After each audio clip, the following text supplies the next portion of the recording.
आवाजाही होने का अंदेशा है वो ना हो, और प्रवासी मजदूरों के लिए शेल्टर्स, आश्रय का, भोजन का, खान पान का और सभी आवश्यक वस्तुओं का इंतजाम करें।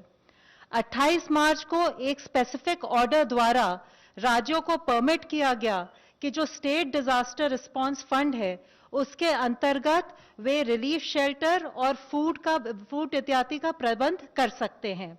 और जैसे मैंने आपके साथ पहले भी साझा किया है, 3 अप्रैल को 11,092 करोड़ से अधिक राशि स्टेट्स और यूटीज को रिलीज की गई। इसके साथ साथ एमएचए ने अपना एक 24/7 कंट्रोल रूम एस्टैब्लिश किया, जिसमें जॉइंट सेक्रेटरी लेवल ऑफिसर्स उसको सुपरवाइज कर रहे थे और उनके साथ बाकी सभी मंत्रालयों के भी अधिकारीगण थे। स्टेट्स और यूटीज को भी एडवाइज किया गया कि वे अपने कंट्रोल रूम्स लगाएं और अपनी हेल्पलाइंस ऑपरेशनल करें और अपने नोडल ऑफिसर्स भी अपॉइंट करें।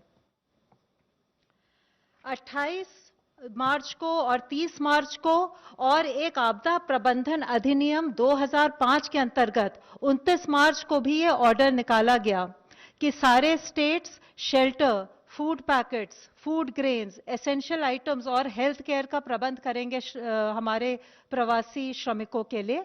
उनको ये भी परामर्श दी गई कि जो हेल्पलाइन नंबर्स हैं और रिलीफ कैंप्स के लोकेशंस हैं उसके बारे में जानकारी प्रवासी श्रमिकों के बीच फैलाएं।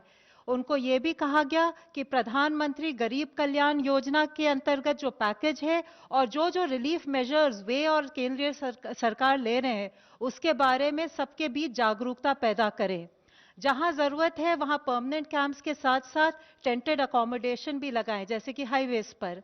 उनको ये भी कहा गया कि एक्शन ले, जिससे कि ट्रक्स या बाकी ट्रांसपोर्ट व्हीकल से अगर इलीगली गैर कानूनी ढंग से माइग्रेंट वर्कर्स को ट्रैवल कर रहे हैं तो उसके खिलाफ भी एक्शन ले।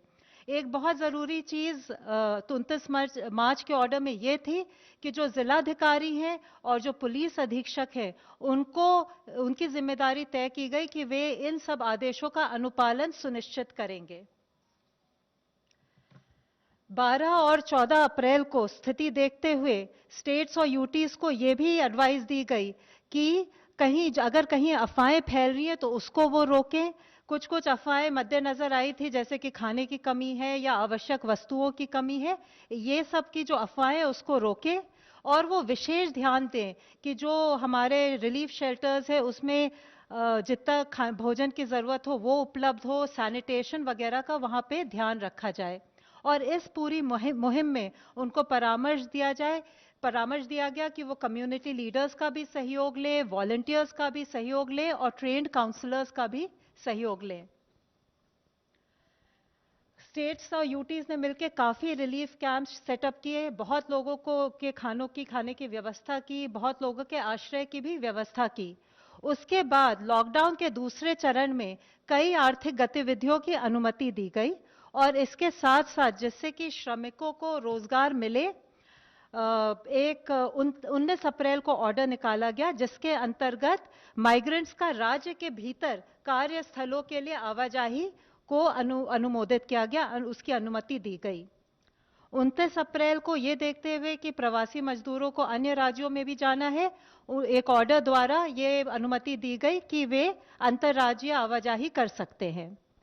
1 मई को इंटरस्टेट मूवमेंट प्रवासी मजदूरों का, प्रवासी श्रमिकों का ट्रेन द्वारा भी परमिशन दी गई और इसके लिए गृह मंत्रालय, रेल मंत्रालय और सभी स्टेट्स एंड यूटीज ने आपस में समन्वय स्थापित किया और हमारी श्रमिक स्पेशल ट्रेन्स चल पड़ी।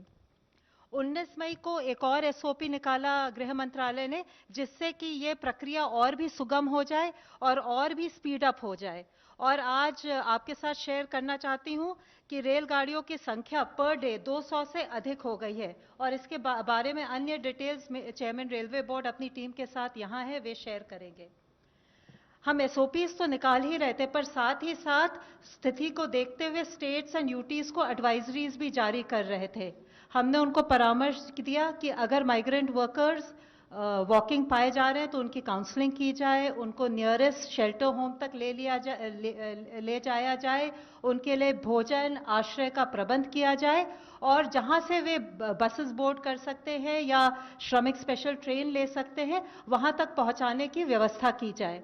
हमने स्टेट्स को रिक्वेस्ट किया कि वो प्रोएक्टिवली कोऑर्डिनेट करें और बसें और ट्रेन्स चलाएं और इस पूरे प्रोसेस में हमारे एमएचए के एरिया ऑफिसर्स और रेलवे मंत्रालय के भी ऑफिसर्स सब जुटे हुए थे।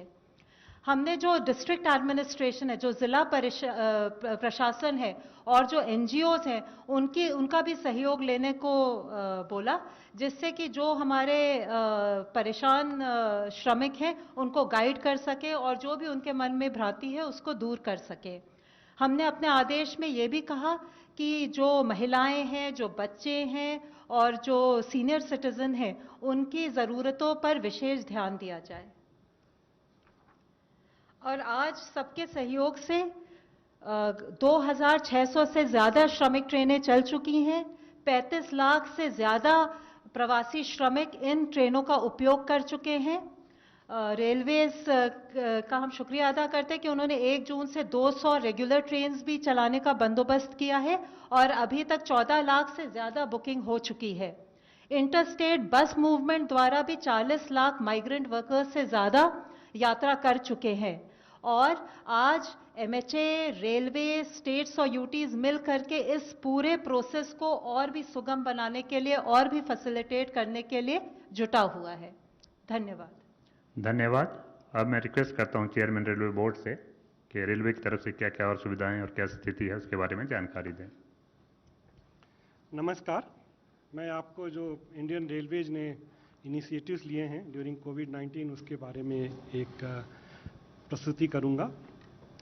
सबसे पहले जो श्रमिक स्पेशल ट्रेन के बारे में, जैसे पुण्या ने बताया कि 1 मई को भारत सरकार ने लॉकडाउन के दौरान ही ये निर्णय लिया कि जो हमारे श्रमिक भाई बहन हैं उनको हम रेलों के द्वारा उनके गंतव्य स्थान तक पहुंचाएं और इसके लिए राज्य सरकारों से समन्वय स्थापित करके रेलवे ने अपने नोडल ऑफिसर से अपॉइंट किए, राज्य सरकारों ने अपने नोडल ऑफिसर से अपॉइंट किए और एक जो एलॉबरेट सोशल डिस्टेंसिंग का प्रोटोकॉल है, हाइजीन का प्रोटोकॉल है और स्क्रीनिंग का प्रोटोकॉल है, जिससे कि वो केवल एसिम्प्टोमेटिक लोग ही ट्रेवल करें और जो भी ट्रेवल करें वो फेस मास्क लगा के ट्रेवल करें। ये सब सारा प्रोटोकॉल फॉलो करते हुए हमने 1 मई 2020 जो कि श्रमिक दिवस भी होता है उस दिन श्रमिक स्पेशल ट्रेन स्टार्ट की थी और भारतीय रेल ने ये भी इंतजाम किया कि भारतीय रेल के किसी भी स्टेशन से अगर जरूरत पड़ेगी तो हम वो ट्रेन चलाने का हमने इंतजाम किया और माननीय प्रधानमंत्री जी के निर्देश पे सारे जो जिला अधिकारी थे उनको इंस्ट्रक्शंस दिए गए कि जहां भी उनको जरूरत पड़ती है, जो भी रिक्वायरमेंट आती है वो अगर वो रेलवे को बताएं तो रेलवे जहां भी हमारा रेलवे स्टेशन है वहां से ट्रेन चलाने के लिए तैयार है। तो एक तरह से एक राज्य सरकारों के साथ मिलके एक सहमति के साथ एक सिस्टम बनाया गया और इस सिस्टम के तहत श्रमिक स्पेशल ट्रेन चलाई गई। आप ये पिक्चर में देख सकते हैं कि जो सोशल डिस्टेंसिंग का प्रोटोकॉल है वो पूरी तरह से मेंटेन किया गया हर स्टेशन पे।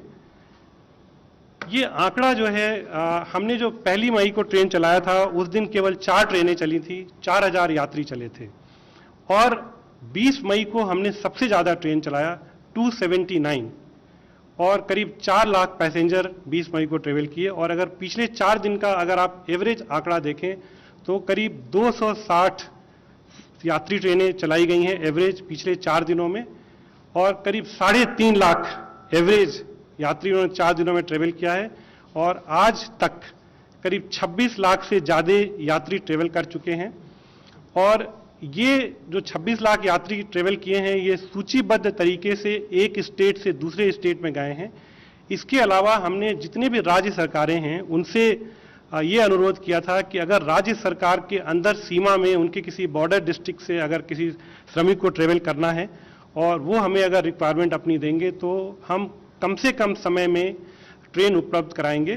सो राज्यों के अंदर भी हमने ट्रेनें चलाई और उसमें करीब 10 लाख यात्रियों ने और ट्रेवल किया। तो इस तरह से ये जो आंकड़ा हमारा है 36 लाख और 35 लाख और 10 लाख करीब 45 लाख का आंकड़ा बनता है जो अभी तक ट्रेवल कर चुके हैं। ये आप देख सकते हैं इस ग्राफ में कि आंकड़ा धीरे धीरे बढ़ता जा रहा है इसमें। ये जो श्रमिक स्पेशल ट्रेन के डेस्टिनेशंस हैं, अगर आप ये आंकड़ा देखेंगे तो इसमें यूपी और बिहार, यहाँ के जो माइग्रेंट लेबर हैं वो करीब 80% यात्रा उन्होंने इस 2 स्टेट से किया है, और बाकी जो दूसरे स्टेट हैं वो भी इसमें दिख रहा है, मध्य प्रदेश, झारखंड और कुछ और भी स्टेट हैं। सो ज़्यादा से ज़्यादा जो इसमें दिख रहा है आपको यूपी और बिहार में गए हैं, और 80% ट्रेन जो है यूपी और बिहार में गई हैं, और इस वजह से कुछ जो यूपी बिहार के नेटवर्क हैं उसमें कुछ कंजेशन भी आ रहा था, लेकिन हमने एक तरह से पूरा 24 घंटे इसको मॉनिटर करके, और कुछ टर्मिनल्स पे चूँकि ये एक प्रोटोकॉल फॉलो करना होता है स्क्रीनिंग का, हेल्थ प्रोटोकॉल का, उस टर्मिनल में यात्रियों को उतारने में भी थोड़ी सी समय लग रहा था। उन सबको दुरुस्त करते हुए जो एक थोड़ा सा कंजेशन आया था उसको भी ठीक करके ये सुचारू रूप से ये श्रमिक स्पेशल गाड़ियाँ चल रही हैं। ये मैं बताना चाहूँगा आपको कि राज्य सरकारों के साथ समन्वय करके, और जो उनके पास इस समय एक रिक्वायरमेंट है उसको भारतीय रेल और राज्य सरकारें एक साथ मिलके एक नेक्स्ट 10 दिनों के लिए, अगले 10 दिनों के लिए एक शेड्यूल बनाया है। आप देख सकते हैं इस कॉलम में हमने डेस्टिनेशन स्टेट का एक लिस्ट दिया है, एक ओरिजिनेटिंग स्टेट का लिस्ट दिया है। सो ओरिजिनेटिंग डेस्टिनेशन का एक मैट्रिक्स बना के अगले 10 दिनों में जो हमने ट्रेनें शेड्यूल करी हैं वो करीब 2600 ट्रेनें शेड्यूल करी हैं, और उसमें जो हमने ये अनुमान लगाया है कि अगले 10 दिनों में 36 लाख पैसेंजर्स को हम ट्रेवल करा पाएंगे। और इसके अतिरिक्त हमने सारे राज्य सरकारों से अनुरोध किया है कि अगर उनकी राज्य की सीमा में कहीं से भी अगर उनको ट्रेन अरेंज करनी है वो हम तुरंत अरेंज कराएंगे। हम अपने सारे डिविजनल हेडक्वार्टर्स में हमने ट्रेन प्लेस करके रखी हुई है, एक तरह से रिक तैयार करके रखी है, और जैसे ही हमको कोई रिक्वायरमेंट मिलती है स्टेट गवर्नमेंट अथॉरिटी से, हम विद इन स्टेट भी ट्रेन चलाने को तैयारी करके रखे हुए हैं। तो इस तरह से जो नेक्स्ट 10 दिन का जो मेरा एक प्रोजेक्टेड आंकड़ा है उसमें 36 लाख ये जो सूचीबद्ध तरीके से इंटर स्टेट ट्रेवल, और करीब 10 से 12 लाख जो विद इन स्टेट हम ट्रेवल का आंकड़ा रख के चल रहे हैं। और ये मैं बताना चाहूँगा कि ये जो रेलवे ने व्यवस्था की हुई है इसके तहत जितने भी हमारे श्रमिक भाई बहन हैं वो जहाँ भी हैं उनको वहाँ से गंतव्य स्थान पहुँचाने के लिए रेलवे ने पूरी व्यवस्था की है, और ये व्यवस्था तब तक चलती रहेगी जब तक कि सारे श्रमिक भाई बहन अपने गंतव्य स्थान पे पहुँच जाएं। तो इस तरह से जो राज्य सरकारों के साथ मिलकर जो समन्वय बना के भारतीय रेल ने व्यवस्था कर रखी है, अगले 10 दिनों में काफ़ी ये जो 36 लाख और 46 लाख श्रमिक भाइयों को हम उनके गंतव्य स्थान पे पहुंचा पाएंगे। हमने 12 मई को कुछ स्पेशल पैसेंजर ट्रेन चलाई थी, 30 ट्रेन चलाई थी। उसमें जो अभी बुकिंग आ रही है करीब 97% की बुकिंग आ रही है, और इसमें भी आप देख सकते हैं कि सारे सोशल डिस्टेंसिंग के जो प्रोटोकॉल हैं और जो स्क्रीनिंग के प्रोटोकॉल हैं, जो नीचे वाला ये पिक्चर है उसमें हमने एक ऑटोमेटिक स्क्रीनिंग का अरेंजमेंट लगाया है, जिससे कि थर्मल कैमरे से वो पता चल जाता है अगर किसी भी यात्री का टेम्परेचर ज़्यादा है तो वो अपने आप फ़ोटो के साथ इंगित कर देता है। तो इस तरह से सारे स्टेशनों पे हमने ये अरेंजमेंट कर रखे हैं, और जिस तरह से एक नॉर्मलसी की तरह बात चल रही है, इकोनॉमिक एक्टिविटी को रिस्टोर करने की ज़रूरत है, और उसकी तरफ हमने 1 जून से 200 और ट्रेनों को चलाने का निर्णय किया है, और जिसके लिए कि हमने बुकिंग ऑलरेडी शुरू कर दी है। शुरू में हमने बुकिंग शुरू करी थी केवल ऑनलाइन, फिर धीरे धीरे जैसे कि ज़रूरत महसूस हुई ऐसा हम लोगों को पता चला कि जो दूसरे श्रमिक भाई हैं या और लोग हैं कुछ ऑनलाइन बुकिंग नहीं कर पा रहे हैं, सो हमने सारे विंडोज़ खोलने का निर्णय लिया है। जितने भी बुकिंग काउंटर के विंडो हैं उनको खोला गया है। 1000 विंडो ऑलरेडी खुल चुके हैं, और सारे जोनल रेलवेज को इंस्ट्रक्शन दिया गया है कि रिक्वायरमेंट के हिसाब से और ज़्यादा विंडो खोलें। उसके बाद से हमने जो रेलवे एजेंट हैं, पोस्ट ऑफिसेज हैं, कॉमन सर्विस सेंटर हैं, उन सबको ये अनुमति दे दी है कि वो करें। और हमने ये भी अनुमति दे दी है कि जो हमारे रेलवे के 6000 से ज़्यादा स्टेशन हैं, वहाँ पे सब जगह जो रेलवे के स्टॉल्स हैं उसको भी खोल दिया जाए, ताकि जो यात्री जर्नी करेंगे उनको दिक्कत होगी। ये एक एडवाइजरी ट्रेन पैसेंजर्स के लिए हमने दी है, इसको जगह जगह कोचेज पे डिस्प्ले किया, स्टेशन पे डिस्प्ले किया। हम उनको ये लीफलेट भी दे रहे हैं ताकि ये लोग अपना इस एडवाइजरी को फॉलो कर पाएँ। एक हमने ये कोविड केयर सेंटर के लिए कुछ कोचेज कन्वर्ट किए थे। 5000 कोचेज हमने तैयार किए हैं, जिसमें करीब 80,000 बेड हमारे पास अवेलेबल हैं। और ये जो कोविड केयर सेंटर के कोचेज हैं, इनको हमें जहाँ भी स्टेट गवर्नमेंट को ज़रूरत पड़ेगी वहाँ पे यूज करना है। अभी चूंकि ये कोचेज यूज में नहीं थे, तो हमने निर्णय लिया कि उसमें करीब 50% कोचेज को हम श्रमिक स्पेशल की तरह भी यूज कर लें, और 50% कोचेज को अभी भी हमने डिफरेंट जगहों पे रखा हुआ है कि जहाँ भी कोई इमरजेंसी आएगी तो यूज करेंगे। और ये कोविड कोच सेंटर, ये भी जो श्रमिक स्पेशल में यूज हो रहे हैं, एक बार ये भी ज़रूरत पड़ेगी तो इसको वापस ला के इसको कोविड केयर सेंटर की तरह यूज किया जा सकता है। ये हमने करीब 5000 बेड्स, 17 हॉस्पिटल्स हमने पूरा कोविड हॉस्पिटल डिक्लेयर किया है जो रेलवे के हॉस्पिटल हैं। उसमें मुंबई का जगजीवन राम हॉस्पिटल है, कलकत्ता में एक इंडिपेंडेंट हॉस्पिटल है, लखनऊ में एक इंडिपेंडेंट हॉस्पिटल है। तो इस तरह से करीब 17 हॉस्पिटल रेलवे के हमने independent Covid care hospital declare किया है, और 33 हॉस्पिटल्स जिसमें हम ब्लॉक्स को आइसोलेट कर सकते थे, उसको एक कोविड केयर ब्लॉक की तरह कन्वर्ट किया है। ये हमारा रेलवे का प्रयास है कि जो स्टेट गवर्नमेंट के जो भी एफर्ट्स चल रहे हैं कोविड केयर के लिए, उसमें हम अपना योगदान दे पाएँ। ये क्वारंटाइन फैसिलिटी करीब 10,500 बेड्स हमने अपने डिफरेंट जो हमारे इंस्टीट्यूट्स हैं, ट्रेनिंग सेंटर्स हैं, जहाँ भी हम उसको स्पेयर कर सकते थे, ये भी एक हमारा एफर्ट है रेलवे का कि हम इसके लिए जो राज्य सरकारों के एफर्ट्स है उसमें हम इसको सप्लीमेंट कर पाएँ। एसेंशियल कमोडिटीज 24 घंटे हम लोग इस पे मूवमेंट पे काम कर रहे हैं। जितने भी एसेंशियल कमोडिटीज हैं, चाहे फूड ग्रेन है, सॉल्ट है, ऑयल है, इस सबको मूवमेंट में हमने 24 घंटे काम किया। कोल, फर्टिलाइजर, जो कि पावर प्लांट्स के लिए कोल की ज़रूरत थी, उसको मूव किया। फूड ग्रेन मैं आपको बताना चाहूँगा कि जो हम नॉर्मल फूड ग्रेन मूव करते थे, जैसे कि अगर हमने पिछले साल इसी पीरियड में जो मूव किया था, उससे करीब करीब दुगना फूड ग्रेन हमने इस समय मूव किया। उसके बाद से हमने एक ये नई पार्सल सर्विस शुरू करी, और इसका मकसद यही था कि जो हमारे एसेंशियल कमोडिटीज हैं, मेडिसिन हैं, मेडिकल इक्विपमेंट हैं, फ्रूट्स हैं, वेजिटेबल, मिल्क, इन सब को हम एक टाइम टेबल पार्सल ट्रेन की तरह मूव कर पाएँ। सो ये एक रेलवे ने पहल की, और ये कोशिश करी कि हम जो भी एसेंशियल कमोडिटीज हैं उसको वहाँ पहुँचा पाएँ। हमने जो कोविड के लिए जो जिन चीज़ों की ज़रूरत थी, पीपी की शुरू में देश में बहुत दिक्कत थी, तो भारतीय रेल ने एक ये पहल की, और हमने अपने वर्कशॉप में खुद पीपी तैयार करना शुरू किया। 1,20,000 पीपी हम बना चुके हैं, करीब 4,000 डेली हम बना पा रहे हैं। मास्क हमने बहुत बड़े स्केल पे बनाया, सैनिटाइजर्स बनाए, हैंड सैनिटाइजर्स बनाए, जिसको कि हमने यूज किया अपने भारतीय रेल के कर्मचारियों के लिए, और भारतीय रेल परिसर के आसपास जो ज़रूरतमंद लोग रह रहे हैं उनको भी हमने डिस्ट्रीब्यूट किया।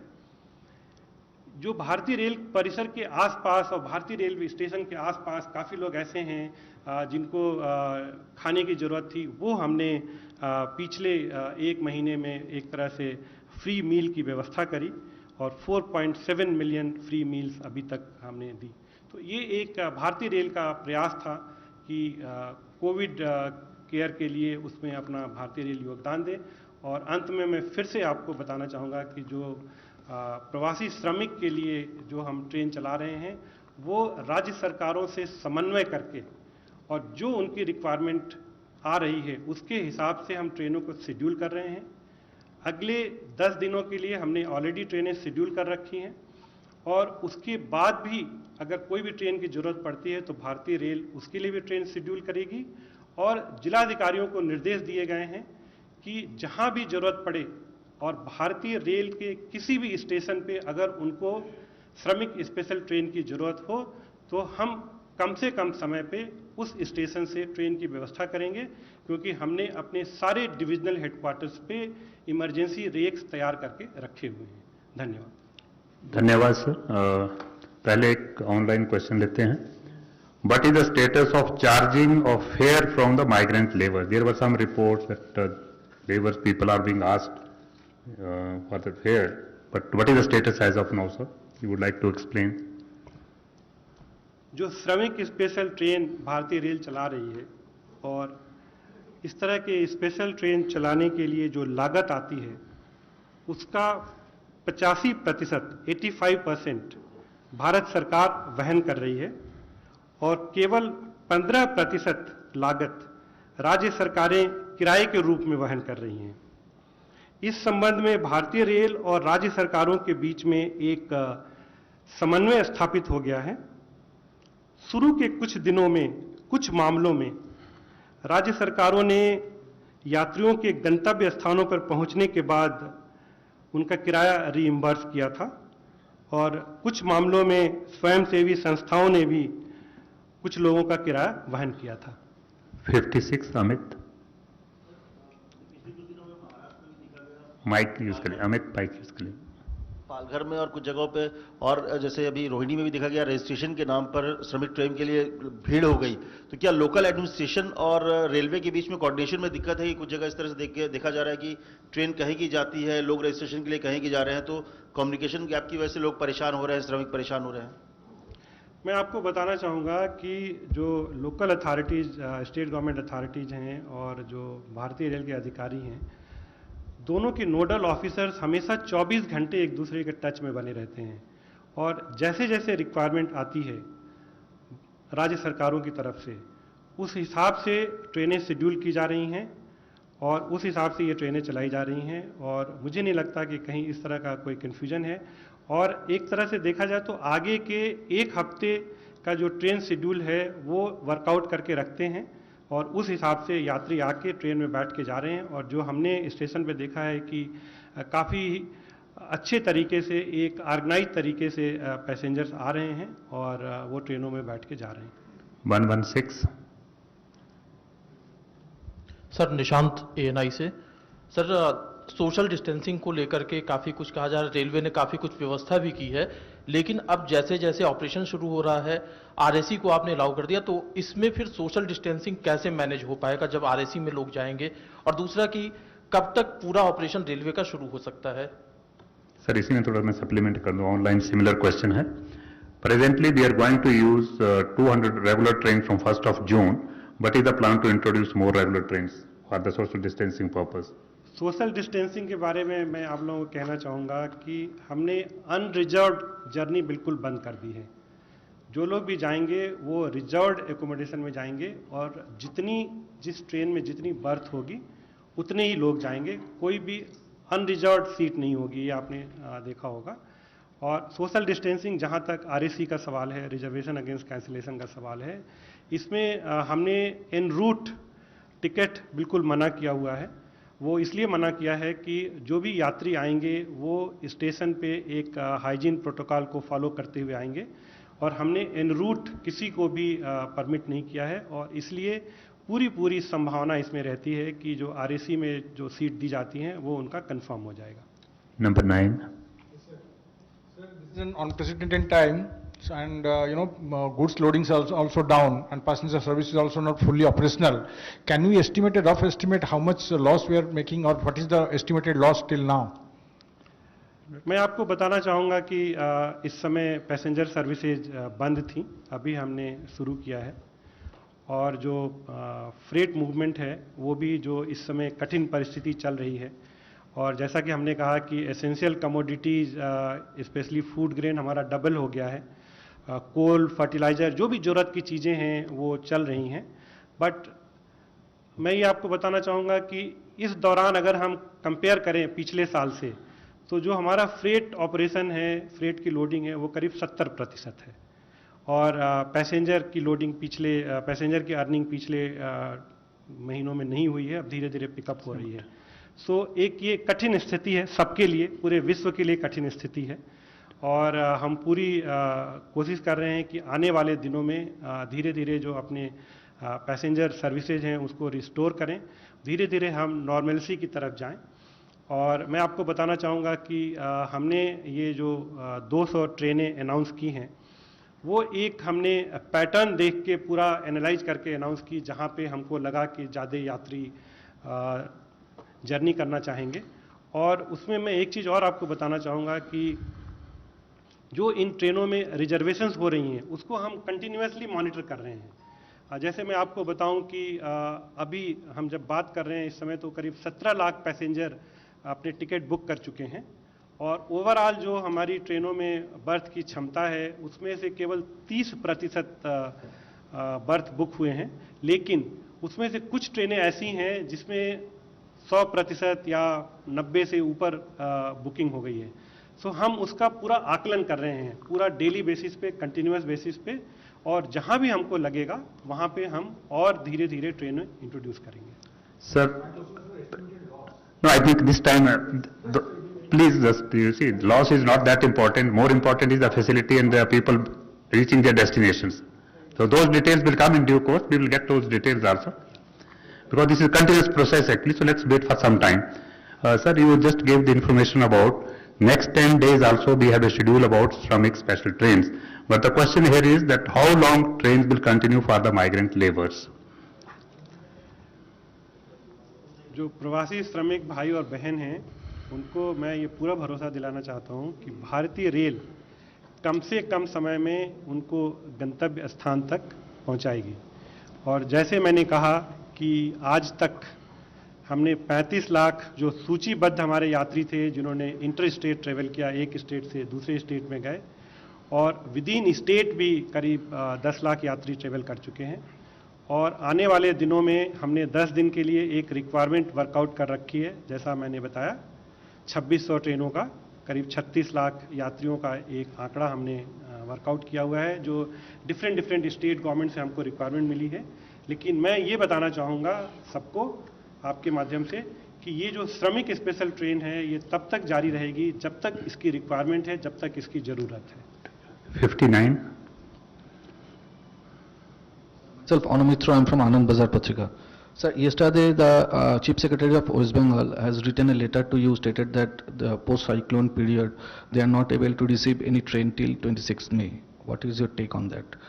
क्योंकि पिछले काफी दिनों से एलिगेशन चल रहा है दोनों स्टेट और स्टेट।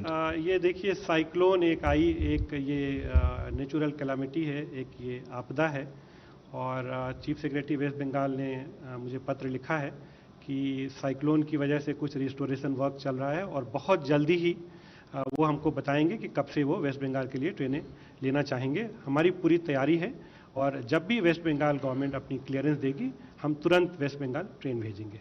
63. सर, मैं मनीष हूँ, TV9 भारतवर्ष से। मेरा सवाल यह है कि क्या आप लोगों का अपना एक असेसमेंट है कि कितने दिन में जितने भी प्रवासी मजदूर हैं वो अपने घर तक जा पाएंगे? क्योंकि आपने बताया कि 35 लाख जा चुके हैं, नेक्स्ट 10 डेज में 35 लाख और लक्ष्य है आपका, लेकिन मैम बता रही थी MHA की तरफ से कि करीब 4 करोड़ प्रवासी लोग तो पिछली जनगणना के मुताबिक ही दूसरी जगह रहते हैं, तो मोटे तौर पर अगर आधे भी लोग ट्रेन से सफर करना चाहें तो करीब 2 करोड़ लोग होते हैं। कितने दिन में इनको आप उनके डेस्टिनेशन तक पहुंचाने का आपका लक्ष्य है? और सर, एक सवाल चूंकि क्लैरिफिकेशन था कि वेटिंग टिकट को लेकर बहुत ज्यादा चर्चा चल रही है। आपके यहाँ एक वेटिंग टिकट की लिमिट है कि इतनी ही वेटिंग टिकट दी जाएगी, लेकिन देखने में आ रहा है कि उससे कई गुना ज्यादा वेटिंग टिकट दी जा रही है, जिसको लेकर काफी मतलब सवाल भी उठ रहे हैं कि क्या इस क्राइसिस में भी वेटिंग टिकट के बहाने रेलवे कमाई करने के लिए सोच रही है? बिल्कुल, रेलवे कमाई करने की नहीं सोच रही है वेटिंग लिस्ट के बहाने। हमारा पूरा प्रयास है। वेटिंग लिस्ट हमने इसलिए दिया कि जब हमने शुरू में कुछ एक्सपीरियंस किया कि जिसमें ट्रेनें रिजर्व किया लोगों ने और चलने के कुछ देर पहले रिजर्वेशन कैंसिल हो गया था, तो ये हमने सोचा कि अगर ये वेटिंग लिस्ट रहेगी तो जो यात्री जाना चाहते हैं उनको ये सीट मिल जाएगी। तो बिल्कुल हमने यात्रियों की सुविधा को ध्यान में रखते हुए ये वेटिंग लिस्ट की बात की है। जहाँ तक आपका सवाल प्रवासी श्रमिक भाइयों के लिए है, सो वो मैंने आपको बताया कि अगले 10 साल में अगले 10 दिनों में जो हमें रिक्वायरमेंट वर्कआउट की है स्टेट गवर्नमेंट के साथ, जो इस समय सिस्टम है कि स्टेट गवर्नमेंट अथॉरिटीज़ वो रिक्वेस्ट रजिस्टर कर रही हैं, और जो भी उनके पास रिक्वेस्ट रजिस्टर्ड है वो उसके हिसाब से हमने ट्रेनें प्लान कर रखी हैं, और प्रतिदिन उनके यहाँ नए रजिस्ट्रेशंस आ रहे हैं, और एक ये कंटिन्यूअस प्रोसेस है और हम लोग डेली बेसिस पे भारतीय रेल सभी राज्य सरकारों के साथ समन्वय कर रही है और जैसे जैसे रिक्वायरमेंट्स आती जाएगी भारतीय रेल ट्रेनों की व्यवस्था करेगी। और जैसा कि मैंने आपको कहा, फिर से दोहराना चाहूँगा कि जब तक जरूरत रहेगी श्रमिक भाइयों की गंतव्य स्थान पर पहुंचाने के लिए, तब तक भारतीय रेल राज्य सरकारों के साथ समन्वय स्थापित करके और कम से कम समय में उनको गंतव्य स्थान तक पहुंचाएगी। नंबर 11। सर, मेरा सवाल है कि आपने जो श्रमिक स्पेशल की जो डिटेल दिया, ज़्यादातर ट्रेन गुजरात से निकली है और ज़्यादा ट्रेन यूपी और बिहार में गया है। अगर हम देखें पिछले कुछ दिन में बिहार में कोविड की संख्या सबसे ज़्यादा घटा है। वही शायद एक सबसे बड़ा फियर था कि जितने बाहर जाएंगे ये माइग्रेंट, जिनका बढ़ने का चांस ज़्यादा है, वो स्टेट अच्छा परफॉर्म करेगा और जहाँ जाएंगे वहाँ खराब हाल होगा। आपको क्या लगता है कि श्रमिक स्पेशल का इस पर कितना बड़ा रोल है? और छोटी सी और एक सवाल है सर, अभी रेलवे में IRMS नहीं लगा है, इसके बावजूद भी रेलवेज बहुत अच्छा परफॉर्म कर रहा है। क्या आपको लगता है अगर इंटीग्रेशन हो जाता, IRMS आ जाता, क्या आप लोग और अच्छा काम कर सकते थे? पहला आपका जो प्रश्न है, पहले उसके बारे में बताता हूँ। एक ये पूरा प्रोटोकॉल बना हुआ है जिसको कि मिनिस्ट्री ऑफ होम अफेयर्स ने भी इशू किया है, ministry of health and family welfare से भी कंसल्ट किया गया है। और एक ये पूरा प्रोटोकॉल है जिसमें कि यात्रा शुरू करने से पहले उनकी जांच होती है और जो लोग एसिम्प्टोमेटिक हैं वही लोग ट्रेवल करते हैं। उनको फेस मास्क लगा के जाना है और जब वो अपने गंतव्य स्थान पे पहुंच रहे हैं तो लोकल कंडीशंस के हिसाब से जो प्रदेश की सरकारें हैं वो अपना उन्होंने एक प्रोटोकॉल बनाया हुआ है, वो उनकी जांच कर रहे हैं। जहाँ पे ज़रूरत हो रही है उनको क्वारंटाइन फैसिलिटी में भेज रहे हैं। तो एक ये जो पूरा प्रोसेस बनाया हुआ है, मैं समझता हूँ कि इस प्रोसेस की वजह से ये जो जर्नी हो रही है इसमें कोई ज़्यादा दिक्कत नहीं है। दूसरा आपने पूछा सर्विस के बारे में, वो इस समय एक बड़ी कठिन परिस्थिति चल रही है। भारतीय रेल हमेशा से जब भी कोई तकलीफ आती है, जब भी कोई समस्या आती है तो और भी अच्छा परफॉर्म करती है। ये हमेशा भारतीय रेल के जो हमारे कर्मचारी हैं उनको मैं बधाई देना चाहूँगा।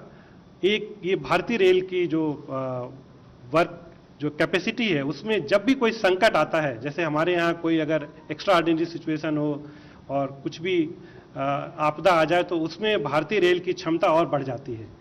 सो वही इस कोविड के समय में देखने को मिल रहा है कि मुझे जो भारतीय रेल के जो कर्मचारी हैं उन्होंने दृढ़ निश्चय करके और पूरे मन लगा के इस कोविड के समय में काम किया है।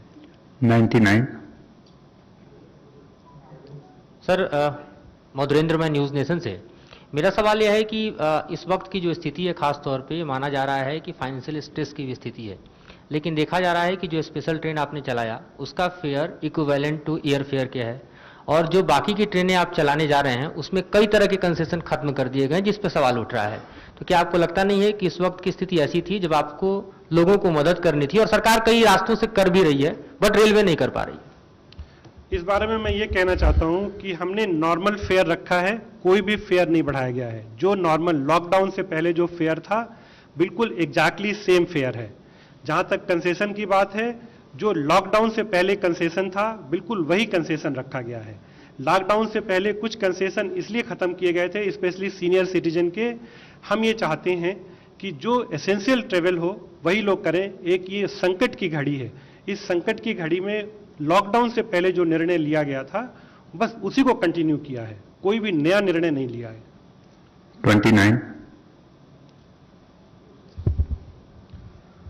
सर, मेरा सवाल आपसे सीधा है। आप लोगों ने बहुत अच्छा काम किया, लेकिन सर ऐसा लगता है कि सारा की सारा जो काम है कोऑर्डिनेशन पे डिपेंड है, क्योंकि राज्यों के साथ आपका जो कोऑर्डिनेशन है, लोकल अथॉरिटी के साथ जो कोऑर्डिनेशन है, कहीं ना कहीं उसमें कोई ना कोई गड़बड़ जरूर हुई है। अदरवाइज लाखों लोग सड़कों पर इतने लंबे लंबे रास्तों पर पैदल नहीं चल के नहीं जाते। कहीं ना कहीं कोई ना कोई कमी जरूर है। ऐसे कौन से राज्य हैं सर जिन्होंने कि आप लोगों को ट्रेनें चलाने की अनुमति नहीं दी? जैसे कि रेल मंत्री जी ने भी बताया था, पश्चिम बंगाल का नाम लिया था। ऐसे कौन कौन से राज्य हैं सर जिन्होंने आपको ट्रेनों चलाने की अनुमति नहीं दी? देखिए, ये 1 मई से श्रमिक स्पेशल शुरू हुआ था और सारे राज्य सरकारों के साथ सहमति बना के चल रहे हैं। और जैसा कि आपने आंकड़ों में देखा कि यूपी और बिहार इसमें सबसे ज़्यादा ट्रेनें गई हैं। और अगर हम जो आंकड़ों के हिसाब से देखें तो यूपी, बिहार, मध्य प्रदेश, झारखंड 4 स्टेट में सबसे ज़्यादा ट्रेनें गई हैं और उसके बाद से जो है बाकी जो स्टेट उसमें हैं। जहाँ तक वेस्ट बंगाल का सवाल है, वेस्ट बंगाल में कम ट्रेनें गई हैं, ये सही बात है। और इस समय ये साइक्लोन आ गया जिसकी वजह से ट्रेनों को रोकना पड़ा। उन्होंने 105 ट्रेनों की अनुमति हमको दी हुई है, लेकिन जो उन्होंने अनुमति दी थी उसमें एक समय सीमा निर्धारित करके दी हुई है और 15 जून तक वो एक 2 ट्रेन करके उन्होंने समय सीमा दी है।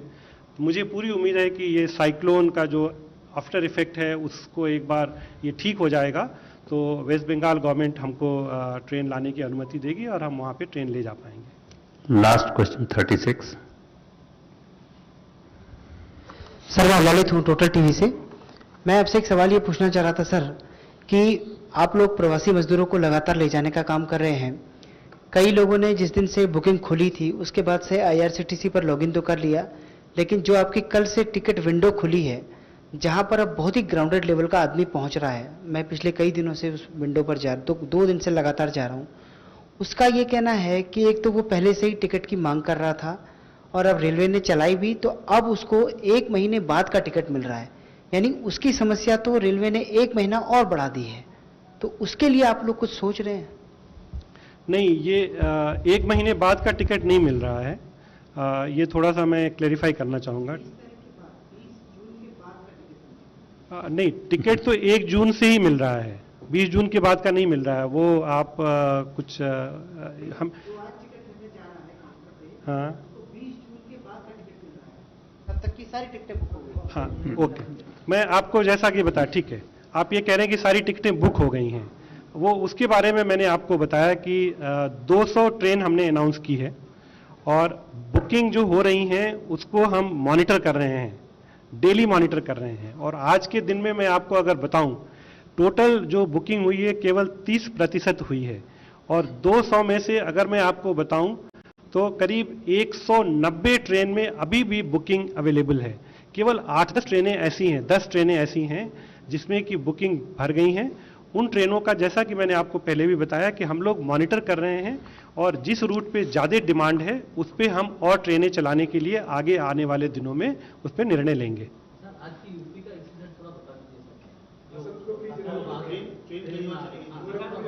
I think one at a time. Please, just all will speak together. One person can explain the question, no, not 5 people together. बताइए। ट्रेन को जिस गंतव्य जाना था उसके बदले वो दूसरी जगह चली गई, उड़ीसा की तरफ चली गई। इसके बारे में क्या कहेंगे?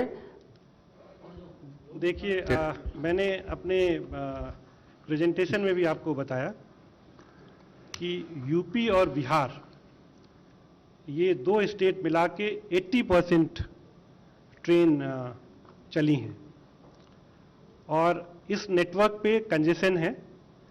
जब भी किसी रोड पे ट्रैफिक जाम हो जाता है तो उस रोड पे ट्रैफिक पे धीरे धीरे चलने से अच्छा होता है कि अगर कोई थोड़ा सा लंबा रूट भी है और उस पे आप तेजी से चल के पहुंच जाएं। सो इस पे ये जो ट्रेन ऑपरेशन का एक हम लोगों का प्रोटोकॉल होता है, रात भर 24 घंटे हमारे कंट्रोल चल रहे हैं, उसमें सीनियर अधिकारी बैठे हुए हैं और हर ट्रेन के बारे में निर्णय ले रहे हैं। कुछ ट्रेन को हमने डाइवर्ट किया दूसरे रूट से और उसकी पूरी टाइमिंग देखते हुए कि अगर इसी रूट पे हम सारी ट्रेनें चलाते रहें तो कोई भी ट्रेन नहीं पहुंच पाएगी। उसके बदले में ये एक अच्छा स्ट्रेटजी रहेगा कि कुछ ट्रेनों को हम ऐसे रूट पे डालें जहां पे कि ट्रेनें कम हैं और ये प्रोटोकॉल हमारा एक बड़ा स्टैंडर्ड प्रोटोकॉल है।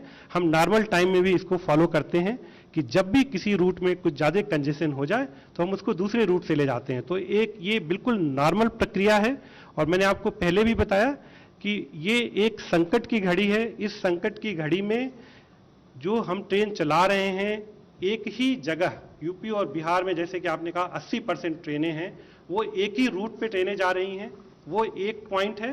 दूसरा पॉइंट ये है कि इस समय हम हर स्टेशन पे, किसी भी स्टेशन पे यात्री को नहीं उतार सकते हैं। हम यात्री को उसी स्टेशन पे उतार सकते हैं जो पहले से आइडेंटिफाइड है और जहां पे स्टेट गवर्नमेंट के रिप्रेजेंटेटिव्स पहले से स्क्रीनिंग करने के लिए और सारी व्यवस्था लेके हैं। हम कांस्टेंट स्टेट गवर्नमेंट के टच में हैं।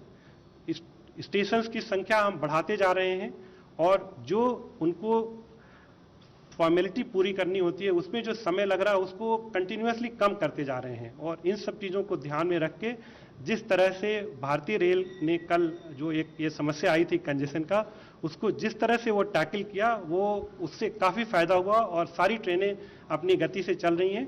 थोड़ा लंबा रूट जरूर है लेकिन पहले पहुंचेंगी अगर इसी रूट पे हम चलाते उसके कंपैरिजन में। Thank you very much sir. I think आपने सभी सवालों का जवाब दे दिया है। और मैं इस पे ऐड ये करना चाहूंगा कि 45 से 50 लाख तक के पैसेंजर जो हैं वो अपने डेस्टिनेशन पे पहुंच पाए हैं। 25 मई से एयरलाइन सर्विस भी रेस्टोर हो रही है, आपकी सर्विस भी बढ़ रही है और यही उम्मीद करते हैं कि जितने भी पैसेंजर्स हैं जिनको जो सर्विस चाहिए वो अपने डेस्टिनेशन पे at the earliest and situation भी नॉर्मलाइज हो जाएगी। इसी के साथ बहुत बहुत धन्यवाद sir. Thank you very much friends. Thank you. So they just had Chairman Railway Board